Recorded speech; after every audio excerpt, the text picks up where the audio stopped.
আমার ওই যার মৃত্যু দিবসের যে অনুষ্ঠানটা করতেছিল এই অনুষ্ঠান মৃত্যুবার্ষিকীতে অনুষ্ঠানটা হতো এটা আমি যদি লোকজন এসে ফেলে দেওয়ার পরে আমি আর সেই দিকেই এই ঘরে 11 বছর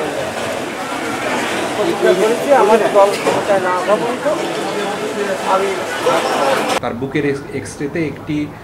সন্দেহজনক একটি স্পট টিউমার বা ক্যান্সারের মতো ফুসফুসে ক্যান্সারের মতো একটি স্পট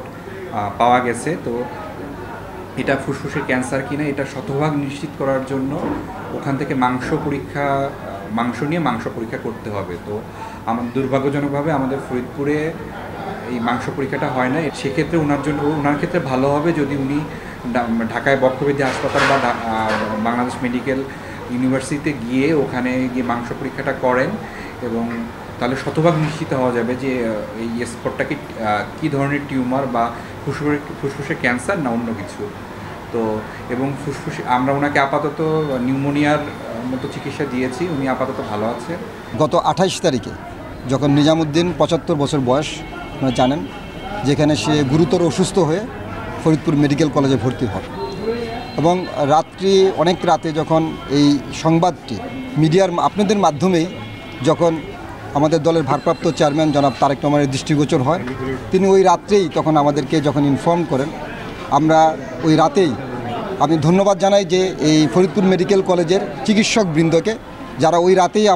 আমি তাদের সাথে কানেক্ট করে এবং তার সাথে ভিডিও কলে নিজামুদ্দিনের সাথে ভিডিও কলে কথা বলি, এবং আমরা জানতে পারি যে তার একটি দুরারোগ্য রোগ হয়েছে, যেটি আমরা সাসপেক্ট করছি যে লাংয়ের কোনো ক্যান্সার জাতীয় কোনো কিছু হচ্ছে কি না। তাই এই চিকিৎসাটির জন্য আসলে একটা অ্যাডভান্স সেন্টারে, যেখানে মাল্টিডিসিপ্লিনারি সেন্টার, সেখানে টার্সিয়ারি লেভেলে তার চিকিৎসাটি হওয়া দরকার, যেখানে এরকম কিছু পরীক্ষা নিরীক্ষা দরকার, যেখানে ওই সেন্টারই তার সুবিধা আছে। সেই হিসাবে আমরা চিন্তাভাবনা করেছি যে তাকে আমরা পিজি হাসপাতালে এখান থেকে স্থানান্তর করব, এবং আমাদের দলের ভারপ্রাপ্ত চেয়ারম্যান আমাদেরকে সেই নির্দেশনাই দিয়েছেন যে তার তাৎক্ষণিক এখান থেকে আমরা যে ডিসিশনটা নিব, সেটার জন্য তাকে যদি দরকার হয় তাহলে যেন আমরা সেই হায়ার সেন্টারে যেন তাকে নিয়ে যাই, এবং তার চিকিৎসার জন্য তিনি তাৎক্ষণিক কিছু সাহায্য